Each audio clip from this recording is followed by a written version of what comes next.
Hello दोस्तों, welcome back to the traders mind YouTube channel. दोस्तों, कल का मार्केट कैसे काम कर सकता है, कल कहाँ पे हमें ट्रेड करना है, कहाँ पे किस तरह से ट्रेड करना है, उसके बारे में डिस्कस कर लेते हैं। दोस्तों, मैंने आप लोगों को 3 दिन से आपको एक सेटअप, बहुत सिंपल सेटअप बताया था, और 3 दिन से 2 दिन 3 दिन आपको बहुत अच्छा आपको उसमें प्रॉफिट हुआ होगा। क्योंकि जो जो सेटअप मैंने जिस तरह से आपको बना के दिया था, मार्केट में वैसे ही काम किया धीमे धीमे। लेकिन देखिए, सिंपल सी चीज़ है, मार्केट में पेशेंस रखना ज़रूरी है। जैसे कि मैंने इससे पहले आपको यहाँ पे जब सेटअप बना के दिया था, तो देखिए यहाँ पे कितना अच्छा मूव मिला था यहाँ पे लोगों को। ठीक है, मेरी पिछली वीडियो है वो आप लोग जाके चेकआउट कर लेना।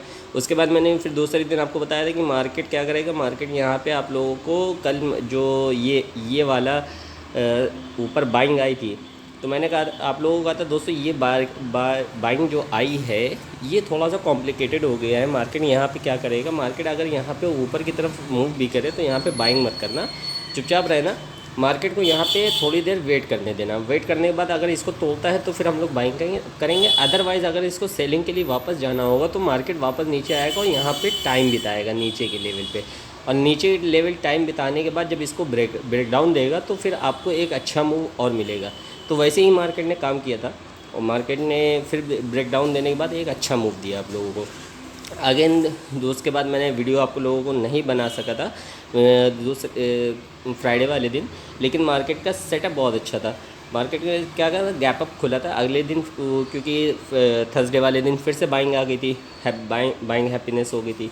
तो मैं वीडियो नहीं बना पाया था, कुछ मेरी प्रॉब्लम थी, मतलब फंस गया था मैं, थोड़ा सा काम आ गया था तो नहीं बना पाया था। लेकिन वही सेटअप था, ये सीधा सा रेजिस्टेंट लेवल था। तो यहाँ पे मार्केट क्या करा, मार्केट ने गैप अप खुला, अपने आप को होल्ड कर लिया। अब मार्केट कल मंडे वाले दिन कैसे काम कर सकता है उसके बारे में डिस्कस कर लेते हैं। और यहाँ पे हम निफ्टी, बैंक निफ्टी और फिर निफ्टी तीनों इंडेक्स का एनालिसिस करेंगे। ठीक है, तो क्या कर सकते हैं मार्केट के लिए। मार्केट के लिए देखिए दोस्तों, अब ये जो सेटअप आया है यहाँ पे, ये जो बाइंग हैप्पीनेस हुई है ना, ये थोड़ा सा एरिया जो है मुझे वॉलेटिलिटी वाला लग रहा है। सबसे पहले मेन बात, ऊपर 19,500 का रेजिस्टेंस है, जो कि बहुत ही मतलब राउंड नंबर का लेवल है। तो राउंड नंबर की लेवल के पास क्या होता है कि सेलर अक्सर वहाँ पे बैठे होते हैं। तो यहाँ पे थोड़ा सा आप लोग अगर बाइंग मतलब आ भी जाए तो यहाँ पे थोड़ा सा वेट कर लेना, क्योंकि हो सकता है मार्केट जाए फिर रिवर्स आ जाए। ठीक है, और बायर्स को ट्रैप करके फिर एक बड़ी सेलिंग दिखा दे। तो अगर बाइंग आती भी है यहाँ से, तो यहाँ पे लॉट कम कर लेना अगर बाइंग करना। ठीक है, सेलिंग में अगर आती है यहाँ से, ये सेलिंग को तोड़ता है मार्केट। ठीक है, जब मार्केट ओपन का कहाँ पे होता है ये इंपॉर्टेंट है। अगर मार्केट गैप डाउन ओपन हो रहा है तो हम लोग सेलिंग कंटिन्यू पे करे रखेंगे। ठीक है, फिर आपको एक मूव अच्छा मिल जाएगा फिर से। लेकिन अगर मार्केट इसी रेंज के बीच में खुलता है तो हमें ट्रेडिंग नहीं करनी। ये नो एरिया जोन है ट्रेडिंग का। ठीक है, यहाँ पे याद रखिएगा आप लोग। यहाँ पे ये नो ट्रेडिंग जोन है। तो यहाँ पे सिर्फ स्कैल्पिंग कर सकते हो, क्योंकि कहीं से भी बाइंग और कहीं से भी सेलिंग आ जाएगी। क्योंकि यहाँ पे ये एरिया आप लोगों के लिए नो ट्रेडिंग जोन है, स्टॉप लॉस हिट हो सकते हैं। तो बेहतर है ये एरिया में आप लोगों को ट्रेडिंग ही नहीं करना है, करीब 50 से 100 पॉइंट की रेंज में। स्कैल्पिंग चाहो तो स्कैल्पिंग कर सकते हो, अदरवाइज़ स्कैल्पिंग भी बेहतर है कि वेट कर लो। हमें इतना अच्छा मूव मिला है, आगे भी और मिल जाएगा, थोड़ा 1-2 दिन वेट ही कर लेते हैं। लेकिन बाइंग की तरफ अगर जाए मार्केट तो अपनी लॉट को कम रखना। फिर कहूँगा लॉट को कम रखना, एक पर्टिकुलर पॉइंट के बाद ही हम लोग फुल क्वांटिटी बाइंग करेंगे। अभी यहाँ पे क्या करना है, अगर मार्केट ऊपर की तरफ भी जा रहा है तो हमें अपनी लॉट साइज़ को कम रख लेना है बाइंग की तरफ। सेलिंग की तरफ हम फुल क्वांटिटी रखेंगे। ठीक है, अब ये जो चाहे यहाँ से ब्रेकआउट दे, लेकिन यहाँ से ब्रेकआउट भी डायरेक्टली नहीं दे देगा। क्योंकि दोस्तों ये एरिया जो है, मैं बता दूँ आप लोगों को, ये एरिया जो है ये राउंड नंबर का लेवल है। ठीक है, तो यहाँ पे मार्केट टाइम बिताएगा। जब टाइम बिताने लगेगा यहाँ पे तो मार्केट फिर मूव देगा और फिर यहाँ से बाइंग हैप्पीनेस होगी। ठीक है, आपको प्रॉपर मार्केट गाइडेंस देता है, इशारा देता है, उस इशारे को समझो। डायरेक्टली मार्केट एक बार में नहीं उछल जाएगा कि हम उछल के 600-700 पहुँच जाए। राउंड नंबर में हमेशा यहाँ पे मार्केट थोड़ा टाइम बिताएगा। तो यहाँ पे टाइम बिता देना। जब टाइम बिताने के बाद अगर ऊपर की तरफ दे रहा है तो हम लोग कम क्वांटिटी में बाइंग कर सकते हैं। अदरवाइज़ यहाँ पे नीचे आए, यहाँ पे फिर टाइम यहाँ पे बाइंग सेलिंग आ जाए, यहाँ पे अगर सेलिंग आने लगे तो 19450 के नीचे हम लोग फिर से सेलिंग की पोजीशन बनाएंगे और टारगेट जो रहेगा वो 350 तो 300 रखेंगे, इतना हम लोग रखेंगे। उसके बाद यहाँ पे करीब 80% प्रॉफिट आप लोग बुक कर लेना। अगर यहाँ पे फिर से कंटिन्यू करता है तो फिर आप लोग ऐड कर सकते हो, नहीं तो उसी को ट्रेडिंग कर सकते हो, उसी को होल्ड करके रखे रहना, देखना मार्केट कहाँ तक के जाता है। और अगर यहाँ से वापस रिवर्स होता है तो आपका जो ट्रेलिंग स्टॉप लॉस होगा वो हिट हो जाएगा, तो आप लोग प्रॉफिट में ही निकल आओगे। ठीक है, कोई बड़ी बात नहीं है, बेहतर है कि इतना जो है हम लोगों को इतने ही रेंज में रहना है। ये 350 पे अपनी लॉट जो है हमें बुक कर लेनी है 80%। देन अब हम लोग बात कर लेते हैं बैंक निफ्टी का एनालिसिस पे। तो बैंक निफ्टी का चार्ट खोल लेते हैं दोस्तों। बैंक निफ्टी का भी सेटअप सेम वैसे ही है, कोई ज़्यादा उसमें कॉम्प्लिकेशन नहीं है, सिंपल सा सीधा सा सेटअप रखना है हमें। थोड़ा सा यहाँ पे मार्केट क्या कर सकता है, यहाँ पे हमें ट्रैप करने की कोशिश कर सकता है मार्केट, क्योंकि हमें अगर आप लोग फुल बैंक निफ्टी में सेल कर रहोगे तो हमेशा ये याद रखना है आप लोगों को कि ये जो सेटअप ये 500 वाला है जोन, ठीक है, ये याद रखिएगा। 500 से 44,600 टू 44,500 ये लेवल को आप लोग नोट कर लो। जब यहाँ पे मार्केट थोड़ा सा टाइम बिताए या इसके नीचे जब ट्रेड करने लगे तब आप लोगों को सेलिंग करनी है। अदरवाइज़ यहाँ से थोड़ा सा आप लोगों को अपना बहुत कॉशियसली चलना है। मैं अगर सीधा अगर आप लोगों को थोड़ा सा बता दूँ, 1 मिनट, इसको थोड़ा सा और नीचे कर लेते हैं ये सेटअप, ठीक है। जब इसको क्रॉस करेगा मार्केट या तो ठीक है, तो हमें क्या करना है, जब हमें सेल करना है। अदरवाइज़ हमें यहाँ पे ज़्यादा ट्रेड नहीं करना है, यहाँ पे थोड़ा सा इसको वेट करना है, क्योंकि ये वॉलेटिलिटी एरिया लग रहा है मुझे। यहाँ से मार्केट अगर ऊपर जाना है तो यहाँ पे टाइम बिता के फिर से ऊपर की तरफ ब्रेकआउट दे सकता है। अदरवाइज़ थोड़ा सा ये जो है कॉशियसली मतलब ट्रेडिंग एरिया है, तो बहुत संभल के कम क्वांटिटी में ट्रेड करना है। अगर ये तोड़ता है 44,500 को नीचे फिर तोड़ता है, तब हमें अपनी क्वांटिटी सेलिंग की तरफ बढ़ा देनी है, ठीक है।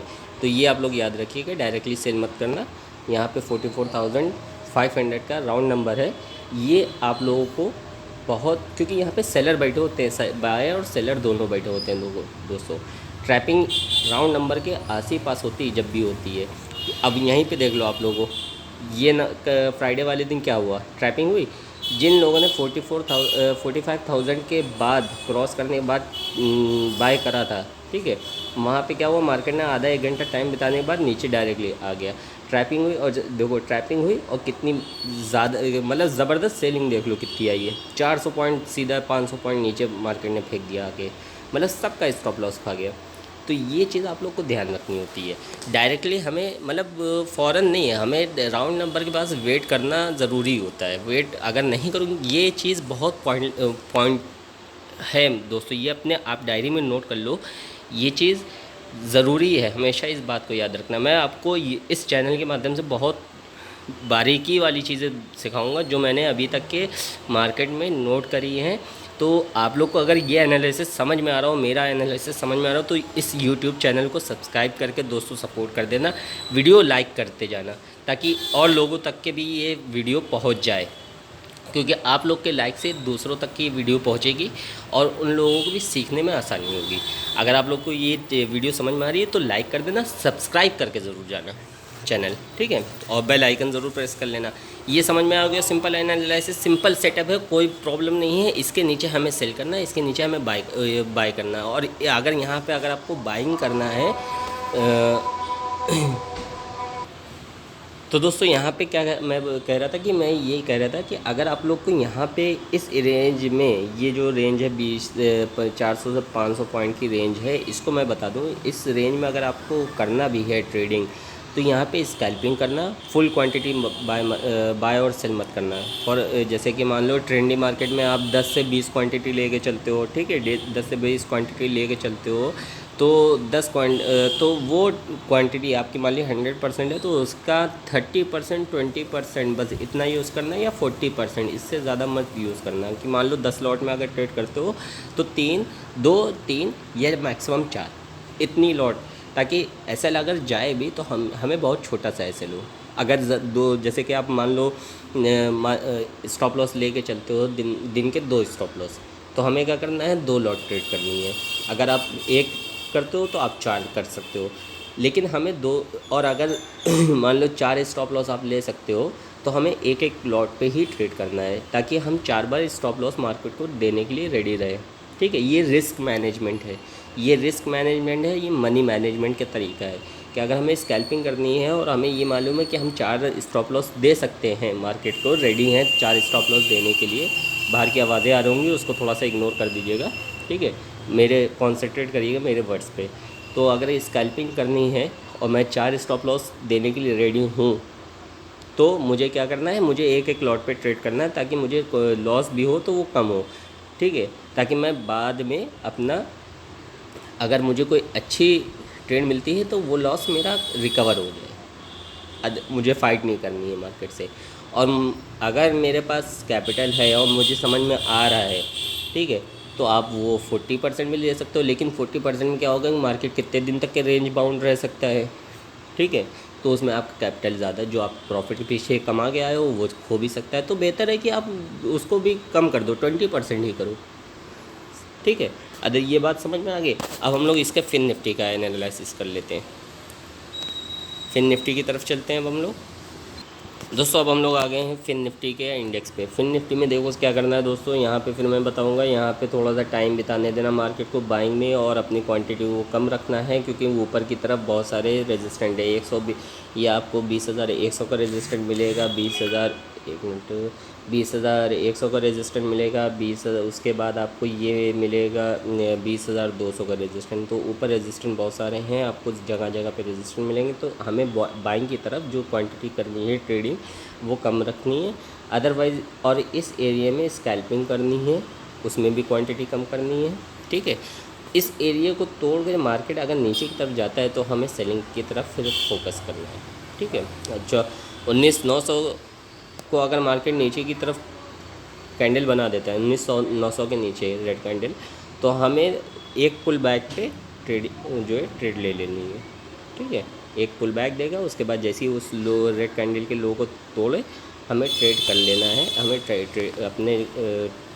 अपनी ट्रेड को एग्जीक्यूट करना, और करीब 100 पॉइंट आपको मिल सकते हैं, और 100 पॉइंट से ऊपर नीचे भी मार्केट जा सकता है, ठीक है। ये चीज़ को थोड़ा सा आप लोगों को देख के बस इस रेंज को थोड़ा सा ध्यान रखना दोगे। सिंपल सा सेटअप है, सिंपल सा एनालिसिस है, बहुत अच्छा वर्क करेगा, आप लोग को धीमे धीमे समझ में आएगा ये सेटअप बहुत, लेकिन फोकस करने वाली बात है।